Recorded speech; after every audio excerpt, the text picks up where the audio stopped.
of us know is the coolest way to differentiate and identify between similar entities if you don't want to go into unnecessary explanation. So, should name carry substantial meaning or just a title that refers to an entity? Hi everybody, my name is Ola Ipopola. Today we'll be taking a critical look at naming for naming's sake and substantial naming. So, sit back, relax, and enjoy. But before we dive deeper, if you haven't subscribed to this channel, please subscribe, comment, and like. Thank you. Every culture of the world have their way of knowing what name they will give to a child. Some of these names are meaningful, while some are just appealing to our ears with no substantial meaning. And some, even when they do have meaning, they are not things that are positive that people should be relating to as name, yet people still chose those as name for themselves and their kids. I'm a Yoruba boy, and I'm always proud of that fact because every single Yoruba name that you see can be interpreted into many other things that make you feel proud and confident about your name, or even tell you about your lineage, even when they don't sound appealing.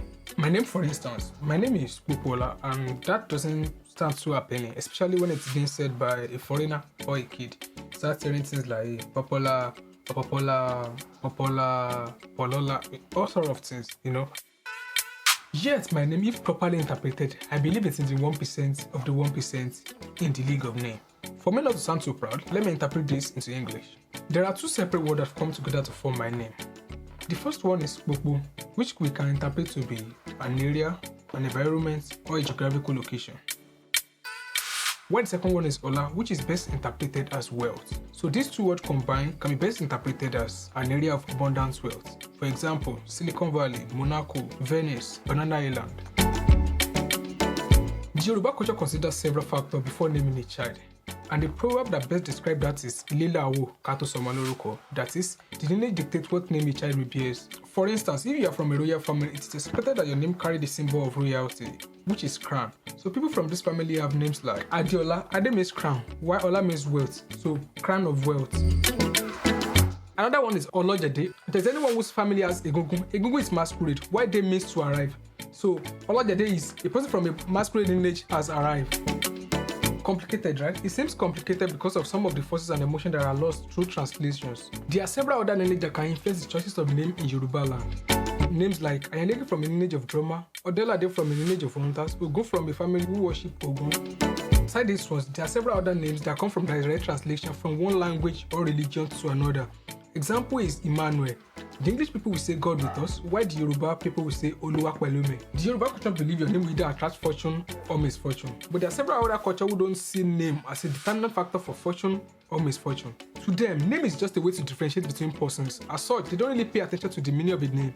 That is the reason behind names like days of the week, like Sunday, Monday, Tuesday, and so on. Or even name of inanimate objects like stone, rock, ladder, wood, water, or an unpleasant situation or combination of letters that sound appealing. Now the big question is, should name have meanings? And if name must have meaning, must it be a positive one? And lastly, does a name determine fortune or misfortune? Let's take it one after the other. The first reason for a name is easy identification of an entity out of other entities. Every other reason is secondary. So, if easy identification is the first reason for naming, then should other reasons be taken more seriously? If we consider a name as a striking means of identification, but not a determinant factor for what will happen in a person's lifetime, does it make any difference?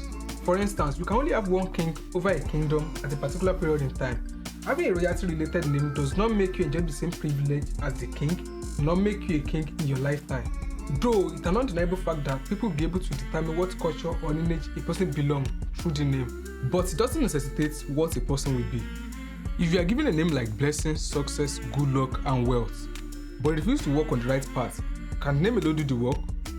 I think it's a no. It's like naming your car Speed Factory without having the NS Venom or the Rimac engine. No, the name cannot run the race. You have to have that Rimac engine to break the new world record and make new record, you know. So, what is my own opinion about culture, which does set name as a determinant factor for fortune or misfortune? Yes, I'm a believer of the fact that a good meaningful name is better than being twins with someone else's spell. But at the end of the day, a name is just a distinctive means of identification.